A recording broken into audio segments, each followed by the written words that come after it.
আসসালামু আলাইকুম এভরিওয়ান। আশা করি যে যেখান থেকে আমার এই ব্লগ ভিডিওটা দেখতেছেন সবাই ভালো আছেন।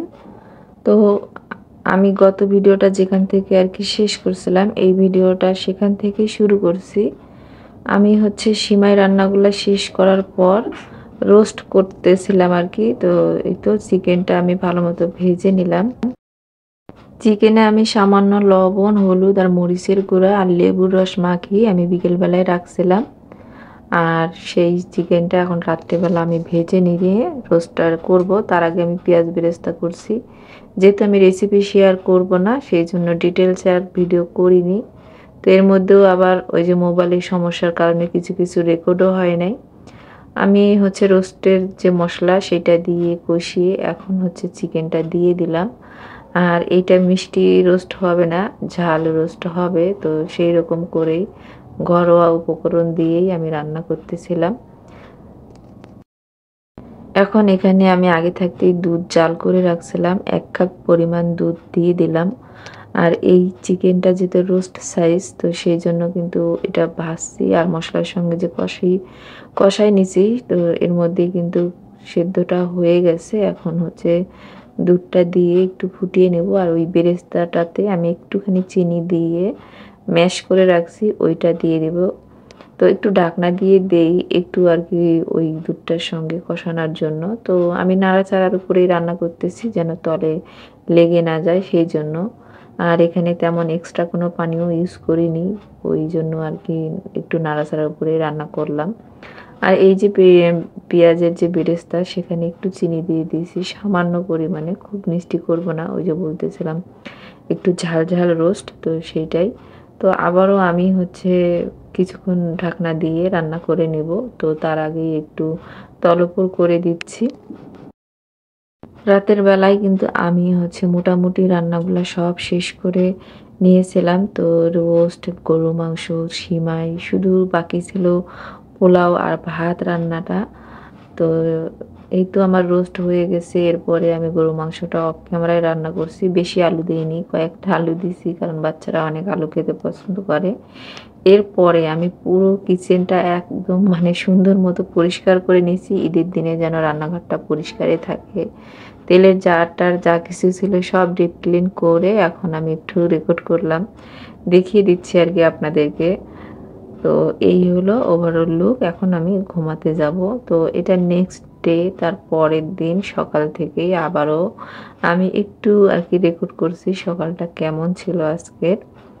তো আমি এর মধ্যে কিন্তু সকালবেলা ওরা আর কি সিমাই খেয়ে নামাজ পড়তে গিয়েছিল, নামাজ পড়ে এসে আর কি আবারও খাবার খেয়ে ঘুমিয়ে গেছিল। তো আমিও একটু ঘুমিয়ে নিয়েছি, কারণ নামাজ পড়ে আসার পর অত সকালে কোনো গেস্টও আসে না। আর আমি রাত্রে যেহেতু সব কাজ করে রাখছি, এই জন্য আর কি ঘুমিয়েছিলাম। তারপরে এখন উঠে আমি এখানে বিটরুটের জুস করে নিচ্ছি। আমি কিন্তু এই যে বিটরুটের জুসটা বেশ কিছুদিন থেকে খাচ্ছি, প্রায় 1.5 মাসের মতো। তো এটা খেয়ে আমি অনেক উপকার পেয়েছি, এই জন্য ওটা আমি রোজ দিনই খাওয়ার চেষ্টা করি। আর অ্যাজ ইউজুয়াল যেরকম দিন কাটে ঈদের দিন বিশেষ করে, সেরকমই এখন আমরা একটু বাহিরে ঘুরতে বের হয়েছি। আর এখন কিন্তু আসরের নামাজের পর আমরা বের হয়েছি। আর আমাদের ঘোরাফেরা মানে বাইক নিয়ে একটু এদিক সেদিক ঘুরি, তারপর আইসক্রিম খাওয়া, ফুচকা খাওয়া, এই সব কিছুই চলে আর কি। তো আমরা এখানে বসে আইসক্রিম খাচ্ছিলাম, এর মধ্যেই বিদ্যুৎটা চলে গেল। আর দেখাচ্ছিলাম এখানেই সব আইসক্রিমের দোকান, তারপরে ফুচকা, চটপটি, তারপরে ভেলপুরি, মাখা, আচার, সব কিছু এখানেই। অন্যবার তো ঈদ মেলা হয়, এবার সেটাও হয় নাই, যেহেতু সরকার চেঞ্জ হয়েছে। আর যেহেতু খুবই ছোট শহর, সেই জন্য এখানে তেমন কোনো ঘোরাফেরার জায়গাও নাই। এই হলো আমাদের ঘোরাফেরা। আর আপনাদের ভাইয়া আমাদেরকে এখানে রেখে মাগরিবের নামাজ পড়ার জন্য মসজিদে গেছে, এখানে পাশেই মসজিদ আছে। তো এখন আবার বিদ্যুৎ চলে আসছে। আর সুমাইয়া এখানে দাঁড়ায় দাঁড়ায় গাড়ি পাহারা দিচ্ছে, প্লাস ওয়েটও করতেছিল। আমরা আইসক্রিম খাওয়া শেষ করে এখানে দাঁড়াইছিলাম। সুমাইয়া বলতেছিল আম্মু এই যে ঈদের চাঁদ, আর আমি কিন্তু খালি চোখে এই প্রথম ঈদের চাঁদটা দেখলাম, তো ওটা একটু রেকর্ড করে নিলাম। এইটা কিন্তু তার পরের দিনের ভিডিও। তো ঈদের দিন তো সবাই ঘোরাফেরা করার পর অনেক কাপড় চোপড় কিন্তু বের হয়। তো যেগুলো হচ্ছে ধুয়ে দেওয়ার সেগুলো ভিজিয়ে দিছি। আর যেগুলো মানে না ধোয়ার সেগুলা এই তো আমি একটু বাতাস দিয়ে আবারও মানে সুন্দর মতো করে ভাঁজ করে রেখে দিব। আর কিছু কাপড় কালকে ধুয়ে দিয়েছিলাম, সেগুলা রাত্রে নিয়ে এসে এরকমই রেখে দিছি বাইরে থেকে এসে। আর ভালো লাগেনি ওগুলো, এখন সব আগে সুন্দর মতো ভাঁজ করে নেই। আর অফ ক্যামেরাতেই আমি বেডটাও কিন্তু গুছিয়ে নিছি। তা আমি হচ্ছে আজকে তেমন কোনো রান্নাবান্না করব না, কারণ রান্না করাই আছে, শুধু একটু ভাত রান্না করব। আর ভাবলাম একটু আলু ভর্তা করব। এই কাজগুলো করতেছিলাম আর নিজে নিজেই ডিসাইড করতেছিলাম আসলে আজকে তো রান্নাবান্না তেমন নাই। তো অনেক দিন থেকে আলু ভর্তা খেতে ইচ্ছে করতেছিল, রমজান মাসে আর খাইনি, গ্যাসের সমস্যা যদি বেড়ে যায় সেই জন্য। তো ওই জন্য আজকে আলু ভর্তাটা করে ভাত খাওয়া হবে। তো এই হলো আমার ঈদের বোরখা, মানে ঈদে আমি আরেকটা আভায়া বোরখা নিয়েছিলাম, বাট ওটা হচ্ছে অনেক বড় হয়েছে।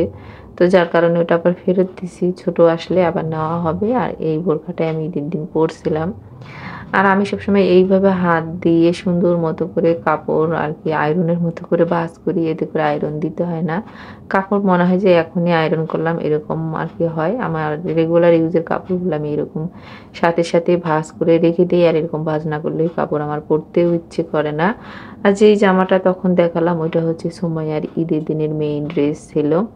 তো এই হলো হচ্ছে মানে অবস্থা। তো যাই হোক, এখন সবগুলো আবার আলমিরাতে গুছিয়ে সাথেরটা সাথেই রেখে দিই। এইভাবেই কিন্তু রোজ দিন আমি হচ্ছে রুটিন করে সমস্ত সংসারের কাজবাজগুলা করে নেই।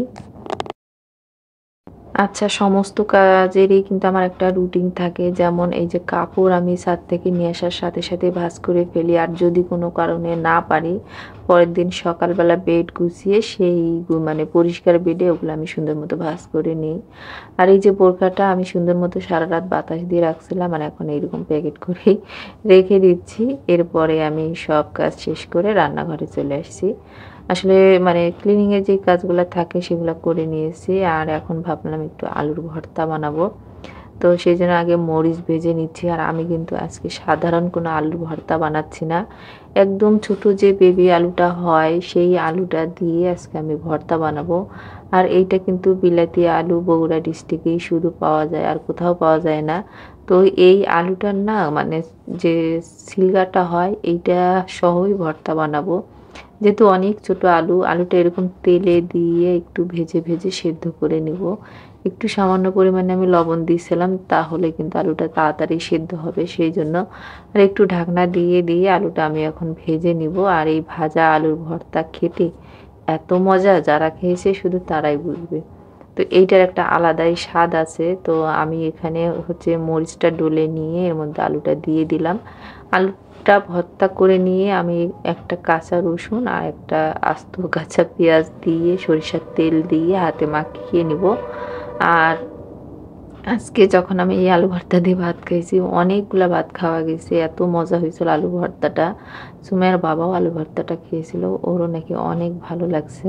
তো এই যে ভর্তা মাখিয়ে নিছি, আর এই মানে যে মানে কি বলবো এটাকে বাটনা, তো সেই বাটনাতেই একটু ভাত নিয়ে আমি ভাত খাবো।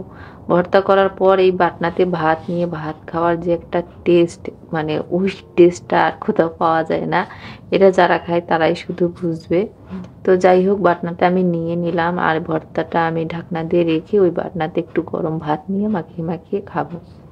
তো এই ছিল হচ্ছে আজকের মানে ব্লগ। কারণ হচ্ছে ঈদের দিন আর চাঁদ রাত, আবার ঈদের পরের দিন, 3 দিন মিলে একটা ব্লগ আজকের করেছি। আর আমার রজনীগন্ধা গাছে ফুল ফুটছে, তো সেইটা আপনাদের সঙ্গে পরের ভিডিওতে ডিটেলসে শেয়ার করব। আজকের মতো এখানে নেই, বিদায়। আল্লাহ হাফেজ, আসসালামু আলাইকুম।